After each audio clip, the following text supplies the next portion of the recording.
Hi, welcome to another edition of the Alan Rosenberg Show. It is time for me to review the Nebraska box set from Bruce Springsteen.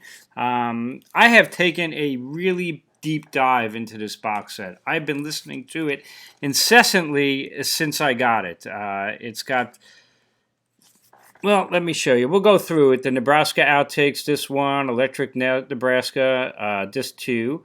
And disc 3 in the Blu-ray is the recent, recorded this year, Springsteen live performance of it with no audience at the Count Basie Theater, and the remastered disc 4 of the Nebraska album.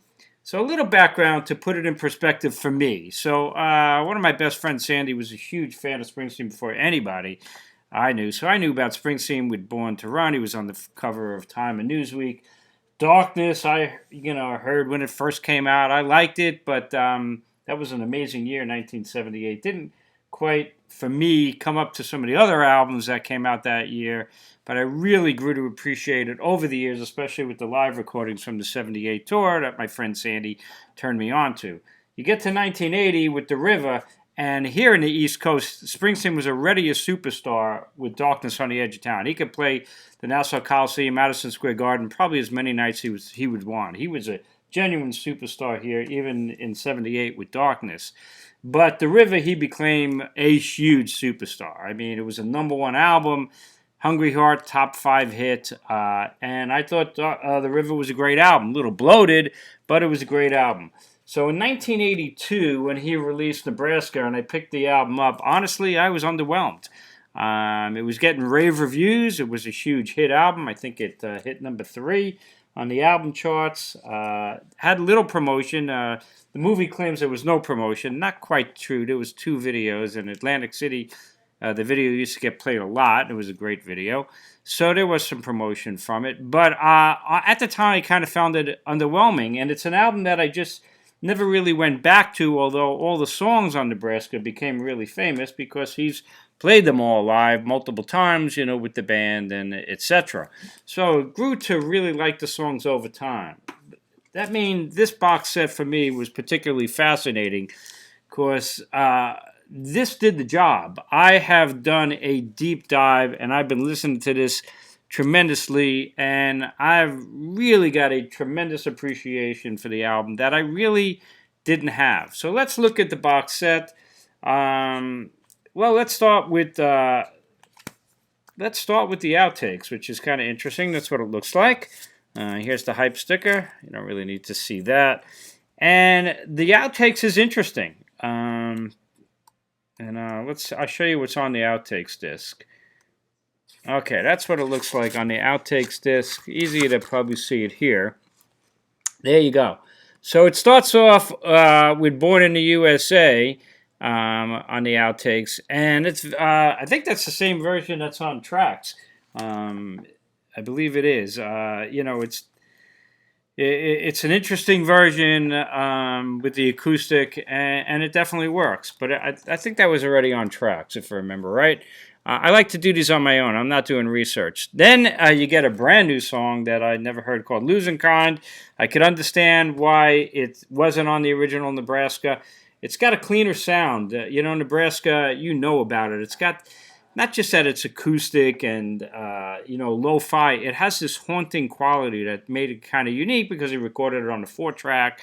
And there is multiple tracks. It's not like he just played with an acoustic and a harmonica. He did overdub on it. But because of the way he recorded it with the microphones, and then he put it through another device and then recorded it on a lousy cassette, basically. It's got this really haunting quality.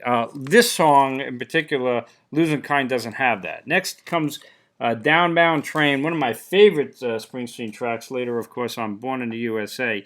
There's a version on the electric one as well. It's virtually, unrecognizable. In fact, with the electric version, I wasn't even sure what song it was. I had to look it up when I was listening to it. Doesn't really work. Much better on Born in the USA. Next, you get another new track called Child Bride. It's a story song. Again, doesn't exactly sound-wise have the haunting quality of Nebraska, and it just kind of goes on and on. But it's good. It's certainly not great. Then you get Pink Cadillac done with an acoustic. There's a lot of this kind of rockabilly sound on these outtakes, and almost Buddy Holly-ish. And Pink Cadillac is one of the greatest B-sides of all time. I'm so used to the E Street Band version, which is far superior. I understand why he didn't put Pink Cadillac on. It just doesn't work compared to the E Street version. Big Payback, that was used as a B-side. Again, it's very Buddy Holly-ish kind of acoustic track, and it's good. I understand why it also wasn't on Nebraska, but it's a fine track, and it was used as a B-side. And then you got the acoustic Working on the Highway. Again, this very rockabilly kind of acoustic track that is much better, in my opinion, with the E Street Band on the latter version. And then you get two tracks, On the Prowl, which again, rockabilly kind of a track, just not that great, but it does have that echoey kind of sound. And then Gun in Every Home, which kind of has been, what's the word, prescient? Is that what it is? He was talking about it in '82, and now you kind of feel that way here in America. But again, not a particularly great song. But a really interesting outtakes disc is disc 1. You get to disc 2, and for me, that's by far the highlight of this box, and almost really makes it worth it alone. I have been listening to the Electric Nebraska constantly, and I love it. The title track, Nebraska, works great. The acoustic version, original, is great. I actually think it's better, the electric version. The E Street Band, or it's not the full band, what they add is really tasteful, just widens up the sound a little bit, makes it fuller, and I think it's tremendous. And in fact, Atlantic City, well, you kind of know that. Atlantic City is one of my favorite Springsteen songs of all time, the original version on Nebraska.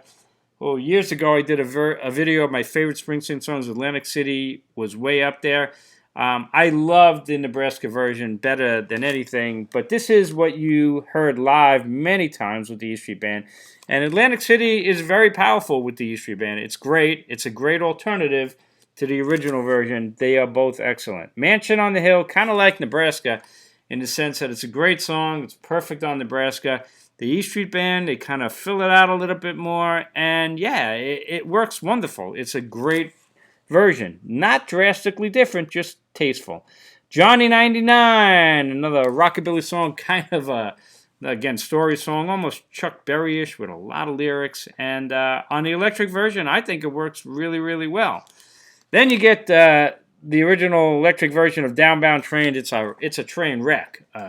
The version is one of I'm Born to See is one of my favorite songs. So this one, I didn't even know what it was. The first couple times I heard it, I tried to go in blind and just listen, and then I had to look it up. I'm like, what the hell is this mess? And I was shocked that it was Downbound Train. Open All Night, that's a Chuck Berry kind of song. Endless lyrics, just goes on, but it's really fun. It's really great. Great track, and works really good. Then you get an electric version of Born in the USA, which is not nearly as bombastic as the title track here, and I prefer this. I was never a huge fan of the original version. It's just so bombastic. I actually think this is more tasteful. And then you get Reason to Believe, which is a great track, of course, on the original Nebraska. It works with the band. It's bouncy, lively. I'm not going to say it's better, but it works. And I got to tell you, the Electric Nebraska is a great, great album. I love it. It's about 30 minutes long. And by the way, the opening disc of the outtakes is like also 30 minutes long. I think it was 31 minutes long. So they're short discs. That's the first two discs.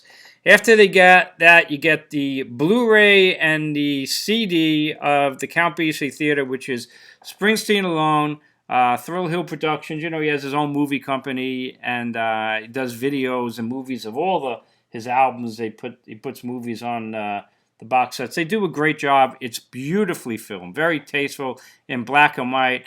It's pretty much Springsteen all you see, but there's two guys in the background doing a little mandolin, a little extra filling out the sound. Springsteen's voice, and it was recorded this year in 2025. Springsteen's voice sounds terrific. He plays the songs, like the original versions, and it just sounds great. Kind of looks like that. That's what it looks like in the booklet. Really tastefully done. There's the background musicians, but you really never see them. and it's a really good performance. It's not the kind of thing that I really see going to. It's short. It's the album, so it's like 42 minutes long, even on the live one. There's no audience. There's no conversation. It's just a straightforward performance. It's really, really good. Is it essential? Is it the kind of thing you're going to go to? Doubtfully, but it's nice to have. And then you get the 2025 remaster of Nebraska. Yeah, it sounds a little fuller. Sounds really good. Obviously, Nebraska is a bit lo-fi, and it's got that haunting quality. So how much are you going to do with it? I don't know. But it sounds really great. It sounds really good. Speaking of which, the live performance, which here's the Blu-ray, and there's what it looks like. I also watched it in 5.1 surround. It was really good, considering it's lo-fi. It really did envelop you. It was nice. So overall, musically, I think this is just great. The packaging. Let's talk about the packaging. That's what the booklet looks like. So Bruce Springsteen kind of spoiled us because the original Born in the USA in its time was state of the art. And then when he did the Darkness box set, man, this was beyond state of the art. This was just incredible, right? I mean, you've seen this and what this includes and the packaging. And the pricing for it at that time was, really reasonably done. Phenomenal. Then he did even more on the River. Now, I have box sets on these already, so I don't need to unbox these. You can go to my videos, and I go through the whole thing. These are massive, massive state-of-the-art box sets. When I ordered the Nebraska box, I expected it to be like that. I didn't see the picture. I was like, it's going to have 5 discs. It's going to be a huge box. And this is what we got, folks. It's the size of a damn CD, a little bit bigger. And I was initially disappointed with the packaging.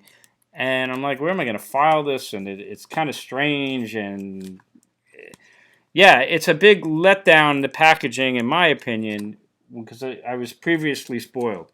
But in all fairness, when I bought this on Amazon, I got it for sale, and I think I paid like $45. So I was a little disappointed with the packaging. I was a lot disappointed with the packaging, but for $45, I was like, okay. Now, when you go to Amazon, this current Nebraska box is going for like $90. This is not a $90 box set. Not even close. So I have mixed givings about the pricing currently. Maybe it'll come back down. This is a $45 box set. Not a $90 box set. That's a $90 box set. So, little comment on that. The packaging leaves a lot to be desired. It's just, I don't know. I don't know what's going on with him with the packaging. There's Tracks 2 I've talked about as well. And the pricing on Tracks 2 is still insane. The Tracks 2, the CDs are more than the vinyl right now. And it's still like almost $300. It's crazy. I don't know if it's because he sold his publishing. And now, and what did he get, like $1 billion? Or $600 million or $800 million for it. So maybe the Sony's got to get their money back. I don't know. But it's a far cry from these guys. But most importantly is the music. I did a deep dive. I have an all-time new respect for Nebraska. I loved it. Love it. And it's been a great deep dive experience, and I think you'll love it as well. So, with the caveat of the packaging, nice job, guys. The only thing I would further add, and I mentioned it with this upcoming Stones box, and they're not doing it as well. Springsteen's been playing all the tracks from Nebraska ever since Nebraska, and I think it would have been a really good idea. I mean, they could have put in another disc, or maybe took out his disc of where he performs live, leave the Blu-ray, but they could have put in a good disc of each Nebraska song performed live in various tours. Choose like the best version, and how Nebraska songs have been done live. I have them on bootlegs and even on some of the official recordings. But that would have worked.